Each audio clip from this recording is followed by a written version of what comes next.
Hello everyone. Again we have subject transportation engineering, an interesting subject transportation engineering.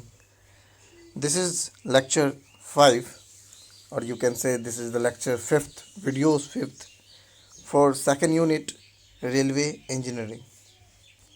In previous video we already discussed what are the types of Indian railway based on routes, different zones of Indian railway, alignment, what is alignment, factor affecting alignment, rail goes, different types of rail gauge, broad, meter, narrow, and a standard one. We also discussed in previous videos permanent way, that is in short P way, components of permanent ways, ideal requirements of permanent way, rails, types of rails, that is with the help of diagram, bull headed, double headed, and flat footed rail. Also, we have also discussed rail joints in previously. Now, the important part of these videos is requirements of standard rail joints.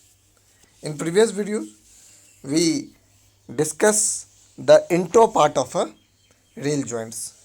In these videos, what is requirements of a standard rail joints? First one, it should be strong, stiff, and give same strength as that of the original rail section.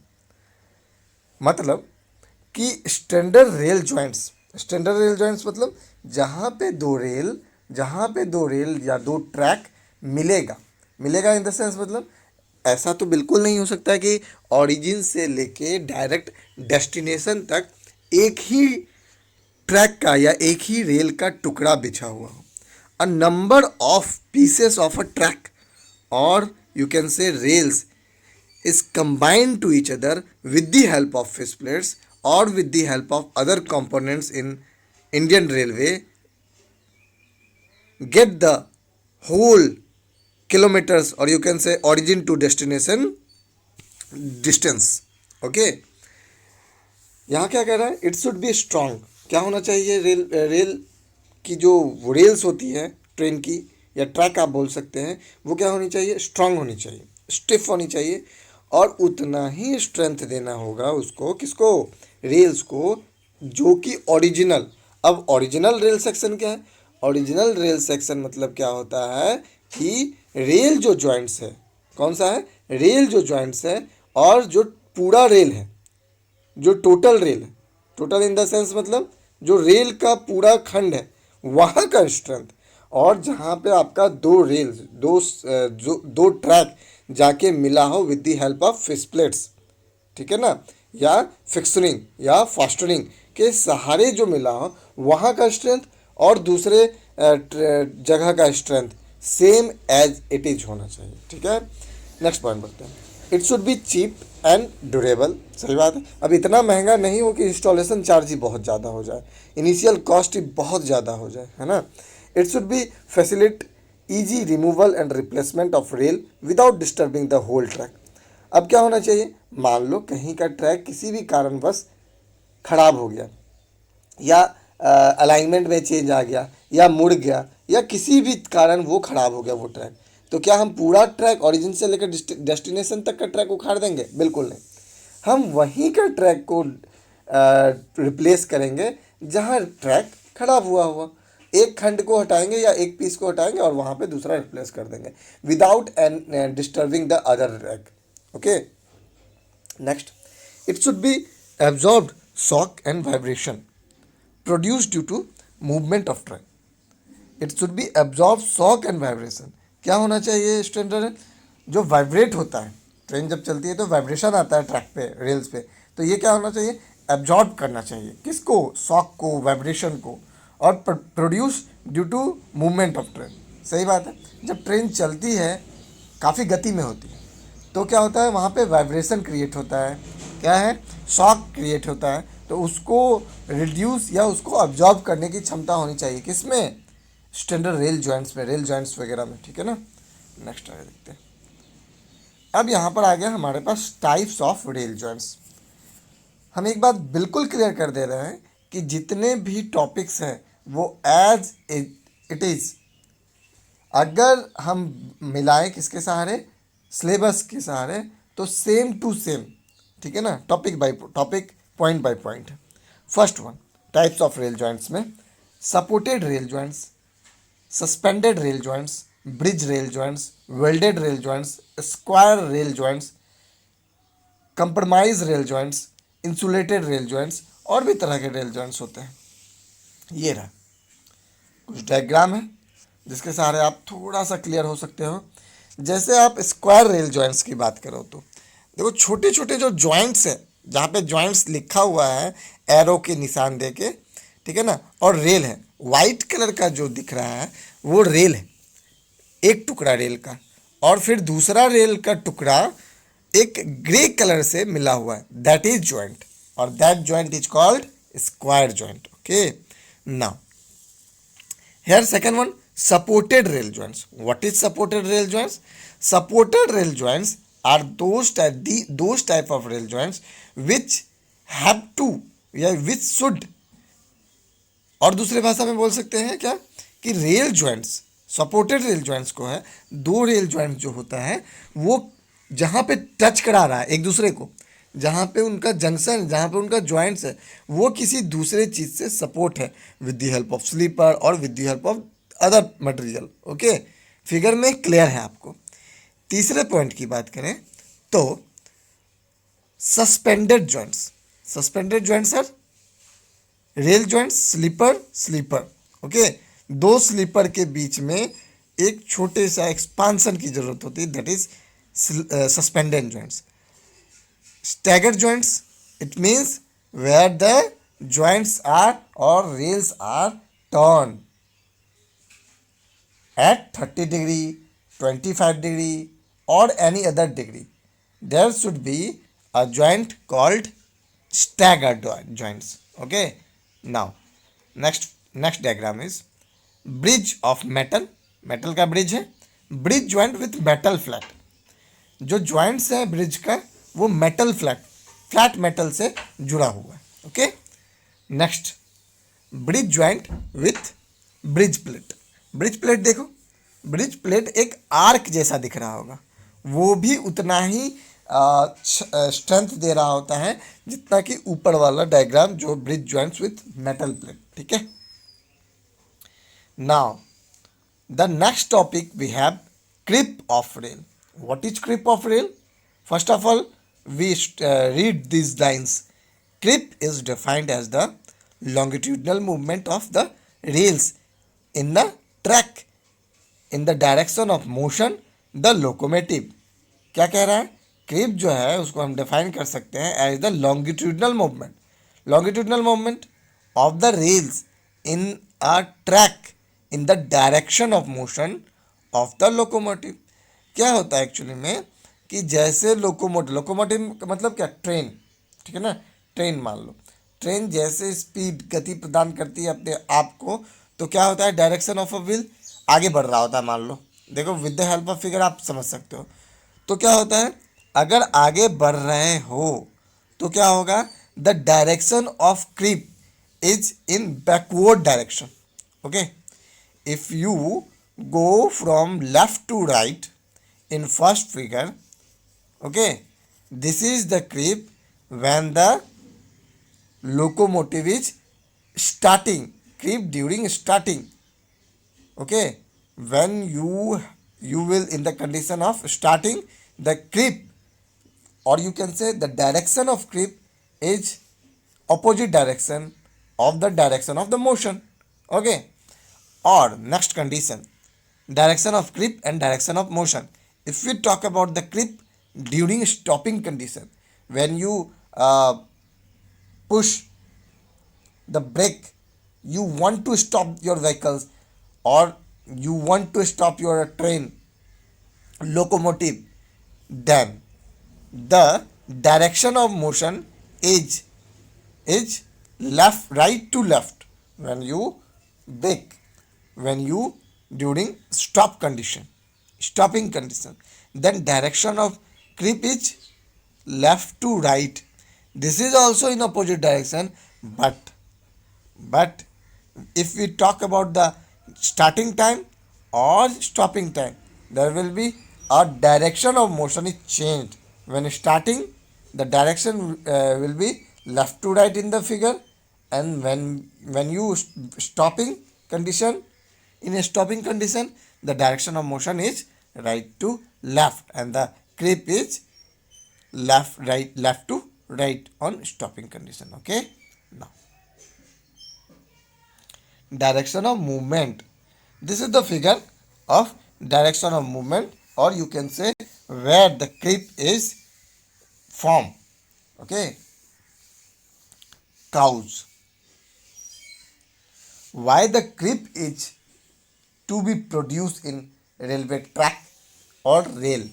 Okay, first one, wave action or wave theory. This is the wave action, or you can say wave theory, is according to your syllabus. Okay, first of all, we have to study, or you can say read these lines.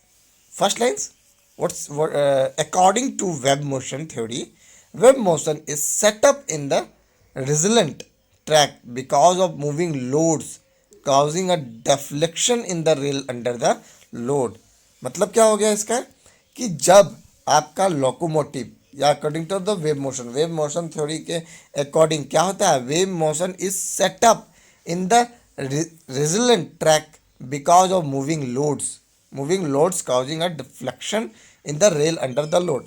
अब मान लो load रहता है किस पे, railway पे, तो सारा load किस पे जा रहा है, ट्रैक पे, और वो ट्रैक क्या है, railway locomotive in the motion में. ठीक है ना, तब फिर क्या लग जाता है, पीछे की ओर क्या होने लग जाता है, क्रिप डेवलप हो जाता है. This is from the wave theory. ठीक है ना. आगे, the portion of the rail immediately under the wheel gets slightly depressed due to the wheel load, therefore the rails generally have a wavy formation. अब क्या होता है, मान लो load बहुत ज़्यादा है किसमें, ट्रेन में. ठीक है ना, लोकोमोटिव में क्या होगा, जहाँ पे जो ट्रेन का जो वो व्हील रहेगा, वहाँ पे क्या होगा, थोड़ा सा वो डिफ्लेक्ट हो जाएगा नीचे की ओर. ठीक है ना. तो जैसे नीचे होगा, फिर जहाँ पे व्हील नहीं रहेगा वो ऊपर रहेगा, फिर जहाँ व्हील रहेगा वहाँ नीचे रहेगा. तो व्हील के जगह नीचे, और अदर साइड या अदर प्लेस में क्या होगा, वो ऊपर रहेगा. तो this is a condition of wave जैसे लहर होता है ना, ऊपर नीचे, वैसे करके ये प्रोड्यूस करेगा कौन, ट्रैक. ठीक है, आगे वाले पोर्शन में देखते हैं. As the wheel of the train move forward, the depression also move with them, and the previously depressed portion spring back to the original level. अब जैसे ही wheel of a train move forward, जैसे आगे बढ़ता है कौन, train, locomotive, the depression also move with them. अब एक बात बताओ, जहाँ पे आपका ट्रेन का व्हील था, तो क्या हो गया, वहाँ डिप्रेस था. जैसे वो आगे बढ़ा तो वो अपने पुराने वाले एक्शन में या पुराने वाले स्ट्रक्चर में आ जाएगा. कौन, लोकोमोटिव का वो ट्रैक जो यहाँ पे है, वो जहाँ पे वो डिप्रेस था पहले, बट जहाँ पे डिप्रेस नहीं था वहाँ डिप्रेस हो जाएगा. बात समझ में आया, मतलब डिप्रेस नॉन डिप्रेस ऐसे करके वो वेवी फॉर्म दे रहा होगा. Okay, last one, this wave motion tends to move the rail forward with the train. The ironing effects of the moving wheel on the wave formed in the rail causes a longitudinal movement of the rail in the direction of traffic, resulting in the creep of the rail. अब इन चीज़ों से, in motion wavy form वगैरह से क्या होता है, वहाँ पर वेवी क्रिएट हो जाता है किस पे, ट्रैक पे, या आप बोल सकते हो रेल पे. This whole phenomena is called is produce the creep, which is another direction, or you can say opposite direction of the locomotive motion. Okay,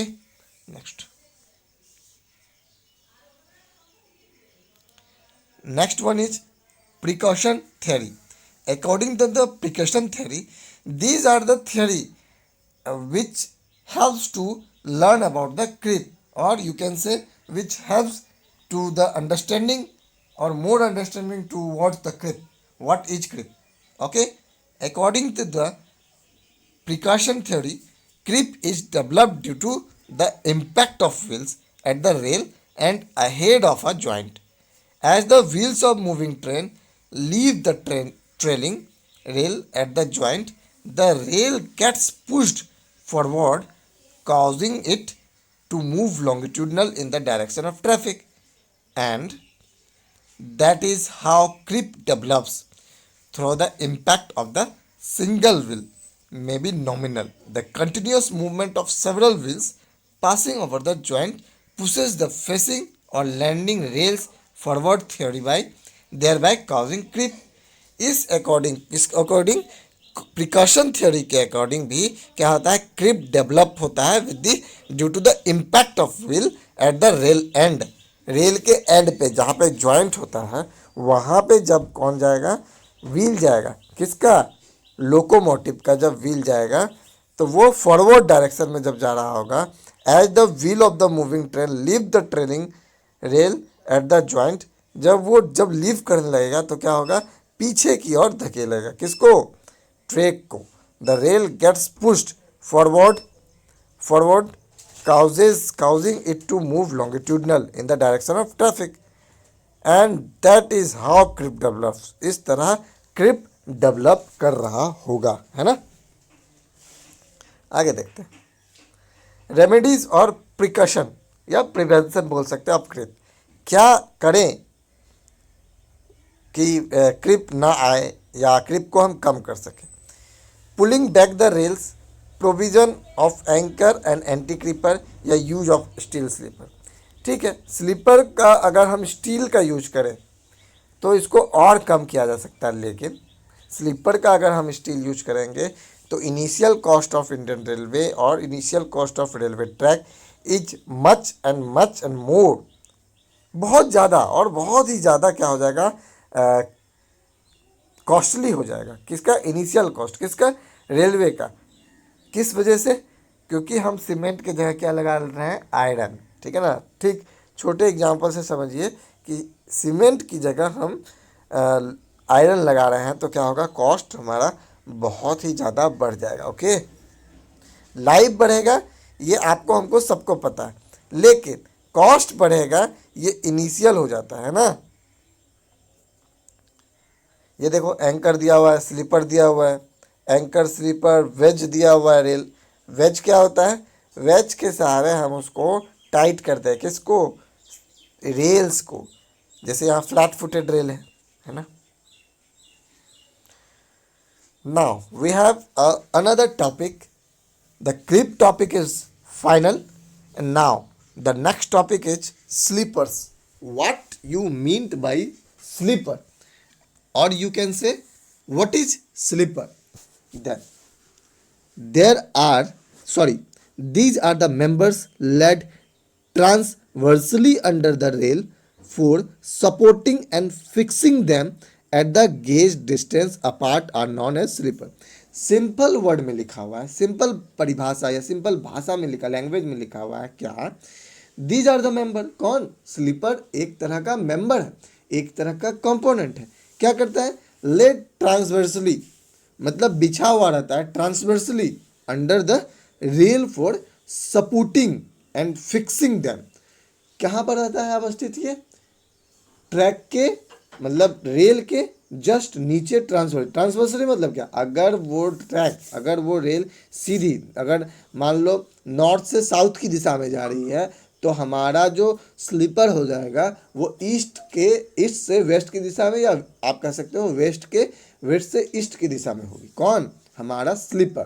तो ये क्या कर सकता है, सपोर्ट कर रहा है और क्या है, फिक्स करता है, किसको, गॉज डिस्टेंस को. Apart are known as sleeper. Gauge distance को मेंटेन रखता है कौन, स्लीपर्स. किसके सहारे, with the difference of plates, with the difference of fastening के सहारे. अभी हम लोग ने पढ़ा कि किस तरह फ्लैट फुटेड रेल को with the help of anchor वगैरह के सहारे क्या कर दिया जाता है, उसको स्टेबिलिटी देने की कोशिश की जा रही होती है। तो इन चीज़ों को जो स्टेबल करता है, जो अपने ऊपर रखता है, उसको हम क्या कह सकते हैं या क्या कहते हैं, sleeper. These are metal type, wood type और concrete type, but nowadays slipper are used only for concrete or metal, not wood, because wood is ancient time, okay, earlier we use, ठीक है। Functions of slippers: they maintain alignment of track, they hold the rails to proper gauge distance, they distribute load over large area of a blast, they act as elastic medium between the rails and blast, it helps to maintain proper super elevation on curves, they provide overall stability to permanent way। मतलब जो ये alignment को है वो maintain रखता है, कौन, sleeper, और किसको, रेल को होल्ड करके रखता है, प्रॉपर गॉज डिस्टेंस को मेंटेन करता है, कौन, स्लीपर, किसको, रेल्स के गॉज डिस्टेंस को। They distribute load over large area of a ballast, सही बात है। क्या होता है, जो स्लीपर्स है वो क्या करता है, लोड को ब्रॉड में बांट देता है, लार्ज एरिया में बांट देता है, ठीक है। They acts as elastic medium between the rail and ballast, elastic medium के जैसे करता है, अभी बताया कि क्या होता है, थोड़ा सा डिप्रेस होता है फिर वापस अपने पोजीशन पे आ जाता है। It help to maintain proper super elevation on curve, proper super elevation के करने में ही स्लीपर्स मदद करता है। कैसे, एक तरफ के साइड के स्लीपर्स को हम ऊंचा कर लेते हैं, इस तरह हमारा सुपर एलिवेशन मेंटेन होने लग जाता है। They provide overall stability to permanent way. P way क्या होता है, हम पिछले लेक्चर में, पिछले वीडियोज में हम डिस्कस कर चुके हैं, ठीक है। Next, requirements of ideal sleepers, क्या क्या ज़रूरत होता है।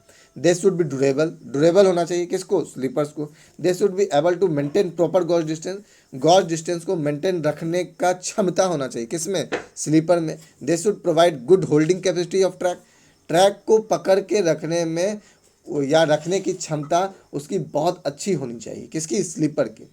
दे should have less maintenance cost कम होना चाहिए, किसका, स्लीपर का। ऐसा नहीं कि हर 10 दिन 20 दिन 1 महीने में चेंज करता है, बिल्कुल नहीं। They should have moderate weight, अब बहुत ज़्यादा वेट भी नहीं होना चाहिए कि कैरी करने में दिक्कत हो, ठीक है। नेक्स्ट वीडियोज़ में हम लोग बात करेंगे types of sleeper, what are the types of sleepers, okay. बारी बारी करके हम लोग धीरे धीरे बढ़ेंगे आगे। इस लेक्चर में हम लोगों ने स्लीपर्स के रिक्वायरमेंट्स को जाना, स्लीपर्स के डेफिनेशन को के बारे में जाना, व्हाट इज़ क्रीप कैसे होता है, क्रीप कहाँ डेवलप होता है, किनके सहारे, वेबी थ्योरी है ना, प्रिकशन थ्योरी, ये इन चीज़ के द्वारा हम लोगों ने कुछ टॉपिक को क्लियर किया है। Thank you everyone to watch this videos, thank you.